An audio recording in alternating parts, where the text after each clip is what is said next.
سلامونه ملګرو دا چې د اختر ورځې دي نن موږ راغلي یو سټو کنډو ته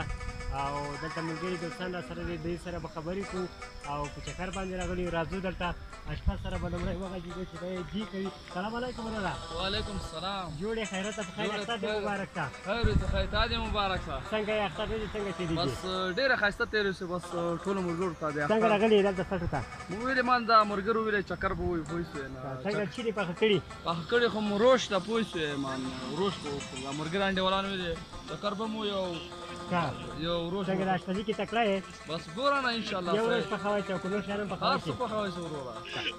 بس تا ته ښه اختر خیر اوسې خیر اوسې تا ته هم ښه اختر راځو دلته نور ملګري ناست دي دوی سره غږېږو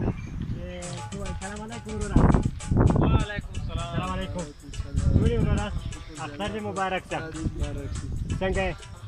چېرته راغلي یې سټو کنډو ته چکر ته راغلي بل ځای نشته چې سټو کنډو چکر ته راغلي یاست ډېر دی خو بس دلته انډیوالانو بس دا چې انتخاب کې دلته راغلو ښه ښه راځو بل ورور سره خبرې کوو سلام علیکم وروره وعلیکم السلام ډېرې خیرت اختر دې الحمدلله مبارک دا دې مبارک ما مبارک چېرته راغلی وروره سټو کنډو ته فلحال څه کوئ نور ملګري درسره دي ملګري را بس ټول ملګري راغلي دي چکر ته راغلي ښه اختر دې په خیر تېرېږي بس دا چکر کې تېرېږي ټول ملګري انډیوالان دوستان مخکې سټو ته راغلي که نن راغلي ډېر څو ځله راغلي ډېره مننه خیر اوسې مننه سلام علیکم السلام علیکم ټول تکړه خیرات په خیر اختر دې مبارک شه تا دې مبارک شه ټولو هېوادوالو ته د اختر مبارکي وایم هیله ده چې روغ او جوړ اوسو مننه کور ودان څنګه د اختر ورځې په خیر تېرېږي ماشاءالله دې ښه په خیر تېرېږي بس ښه انجویمنټ تر وخت خوند تر وخت ډېره ښه ډېره زیاته مننه تا نه مننه راځو دلته بل ورور سره خبرې کوو. وعلیکم السلام جوړ په خیر اختر دې مبارک شه تا دې مبارک جامې دې کړې دي څه رقم ته جامې ټول جامې دا به دې مخکې اغوستې وروره دا عبدالخالق سیاد دې سره خالي ګپ لګو که نه پېژنې بالکل بالکل بالکل ها څنګه د اختر ورځې څنګه تېرېږي والله ښه تېرېږي ډېر په خوند تېرېږي د اخر کې دا موږ پروګرام دی یو بیک یو ټپه راځو بل ملګری مو پاتې دې سره هم خبرې کوو سلام اختر مبارک شه تاسو دې مبارک وي خیر د اختر ورځې په خیر تېرېږي الحمدلله بس دا د اختر څلورم ورځ ده چې موږ چکر او البته چې موږ دا درې ورځې ډېر زیات مسافر او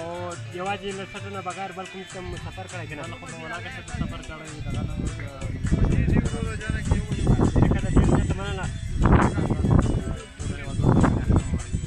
کور ودان راځو بل ملګري سره خبرې کوو السلام علیکم وعلیکم السلام څه نوم یې دی جمیل الرحمن جمیل الرحمن اختر دې مبارک مبارک څنګه د اختر شپې ورځې شکر الحمدلله څنګه غوښه او ملګري نه یې خوړلې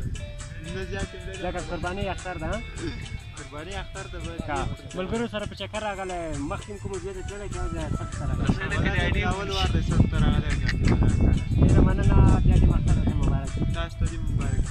کور ودان پروګرام خو دوستانو را سره ولیده ملګري راغلي دوی سره مو د اختر مبارکیانې وکړلې په پای کې دا چې خدای پاماني اخرم یو ټپه دې ټولو ډالۍ وي وایي ته د اختر په سبا راشه زه به دروځم سره لاسونه تو